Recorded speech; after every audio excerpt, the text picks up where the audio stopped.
Olá pessoal, nesse vídeo eu separei para vocês algumas informações muito importantes para vocês poderem ter êxito na nota 1. Como vocês puderam reparar ao passar por todos os capítulos desse módulo, o módulo 1 ele é concentrado em todos os conceitos introdutórios de estatística, população e amostra. Ele passa pela importância de você conseguir identificar e catalogar bem os dados em tabelas, frequências e gráficos, e passa também da distinção entre dados quantitativos e qualitativos. Esses conceitos são de suma importância para você compreender o porquê da estatística e saber e aprender a manusear dados. Começando do início, diferenciação básica entre população e amostra. População é o conjunto global de dados a ser estudado. É todo o universo de dados. Como é impossível você estudar ao mesmo tempo todos os dados, a estatística criou uma ferramenta matemática chamada amostragem.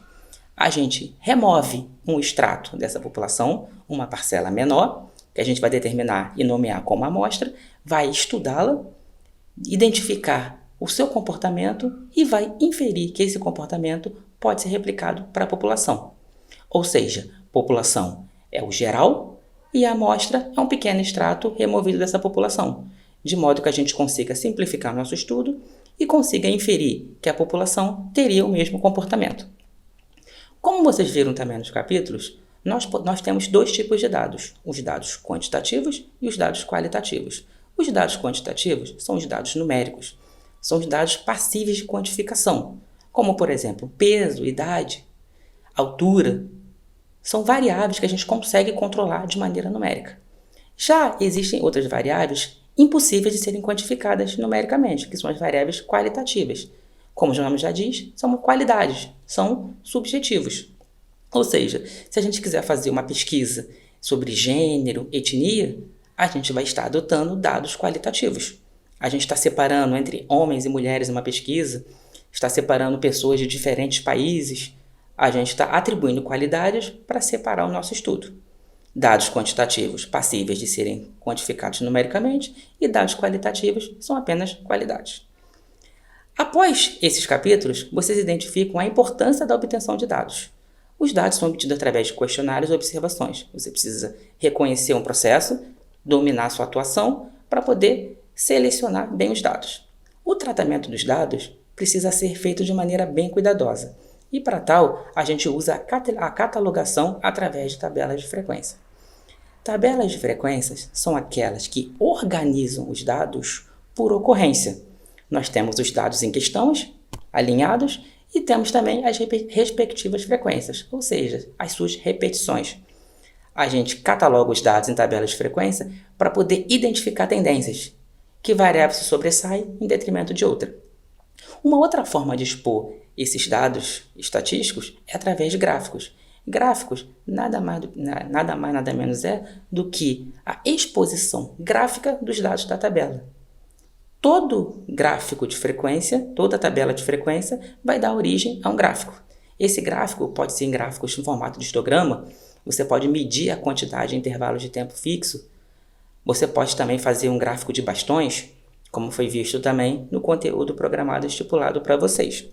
O importante é que a gente consiga reconhecer a população e a amostra, consiga selecionar os dados, classificá-los em dados quantitativos e qualitativos e assim consiga construir a tabela de frequência correspondente. Essa tabela de frequência ela pode assumir tanto um caráter discreto, simples, como também um caráter contínuo. O caráter contínuo são as tabelas de frequência por classes. É impossível você catalogar de maneira unitária muitos dados, mais de 100, 200 dados. Então, qual é o artifício estatístico que a gente usa? A gente comprime uma faixa de valores, chama eles de classe. A gente consegue, assim, reduzir o tamanho da nossa tabela de frequência.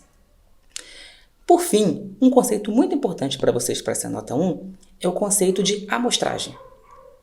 Falamos no início desse vídeo da importância de você separar a amostra da população. Mas existem técnicas para tornar isso possível. Vocês viram algumas delas aí nesses capítulos. Eu gostaria de frisar a importância da amostragem tanto sistemática quanto da amostragem estratificada.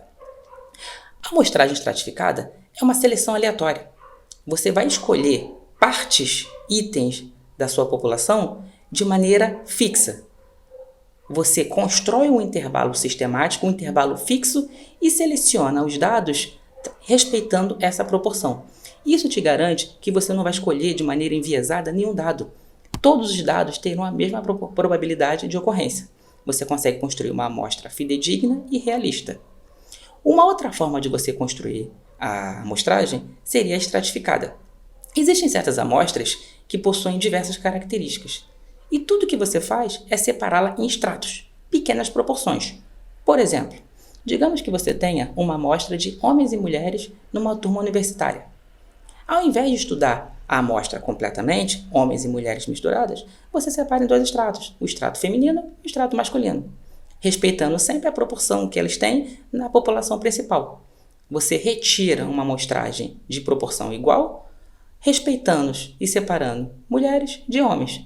Isso facilita seu estudo e você consegue ter uma amostra final que respeite essa proporção de mulheres e homens. São basicamente as duas amostragens mais importantes, estratificada e a amostragem sistemática. São essas duas amostragens que eu gostaria que vocês tivessem bastante atenção. O conceito de população e amostra é bem consolidado e está explicado nos capítulos que vocês têm acesso no AVA, mas caso tenham dúvidas, entrem em contato comigo no fórum de dúvidas. Eu gostaria que vocês atentassem basicamente para esses 5 tópicos: conceito de população e amostra, as técnicas de separação dessa amostra, sistemática e estratificada, diferenciação de dados qualitativos e quantitativos e, por fim, que nós não falamos ainda, para a gente encerrar, variáveis discretas e variáveis contínuas. Variáveis discretas são as variáveis numéricas. Fixas são os valores que não podem ser quebrados. Por exemplo, uma família quando tem filhos. Ou ele pode ter um filho, ou ele pode ter 2 filhos, ou pode ter 3 filhos e por aí vai. É impossível uma família ter 1,5 filhos. Ou seja, a quantidade de filhos de uma família é uma variável discreta, é um dado numérico fixo. Já a variável contínua, ela preenche uma faixa de valores. Por exemplo, a gente tem como exemplo clássico de variável contínua qualquer variável de medição. Por exemplo, o peso. Uma pessoa pode ter 60 quilos, 60,1 quilos, 60,2 quilos, tanto que fica até mais fácil você separar um grupo de pessoas por amostragem, como eu quero um grupo de pessoas que tenha entre 60 e 65 quilos. Olha a infinidade de números que podem ser encontrados assim. Ou seja, discreto, dados numéricos fixos, impossíveis de serem partilhados, quebrados, ou a variáveis contínuas, que são as variáveis de faixa de medição. Reparem que tanto essas duas variáveis, tanto discretas quanto contínuas, são variáveis quantitativas. A gente está aqui, o nosso foco principal vai ser no estudo de variáveis quantitativas, que são mais passíveis de serem analisadas com ferramentas matemáticas. Mas na frente nós veremos também que é possível fazer isso com variáveis qualitativas. Basta a gente fazer um critério numérico, para fazer uma conversão, atribuir valores, para que a gente consiga também interpretar as variáveis qualitativas. Esses são os pontos principais que vocês precisam estudar para essa nota 1. População e amostra, técnicas de amostragem, separação de variáveis quantitativas e qualitativas e a definição de variáveis discretas e contínuas.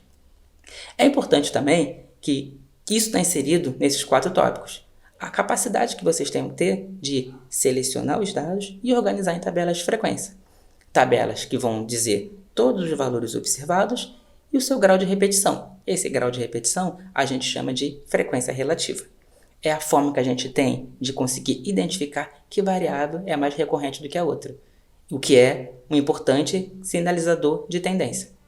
Essas tabelas podem ser simples e por classe, como falamos anteriormente, e todas elas podem ser convertidas em gráficos, que podem ser histogramas, gráficos por bastão. É importante, tudo isso está listado no material de vocês no AVA. Qualquer dúvida, entre em contato comigo no fórum de dúvidas. Caso seja necessário, eu posso gravar um vídeo específico com conteúdo que vocês acham que esteja mais difícil de assimilar. Mas está tudo bem explicadinho, os exercícios estão bem condizentes com a teoria e basicamente são esses os tópicos que eu preciso que vocês atentem para fazer uma boa prova. Legal, pessoal? Espero que tenham gostado, bons estudos e contem comigo no fórum de dúvidas. Abraço!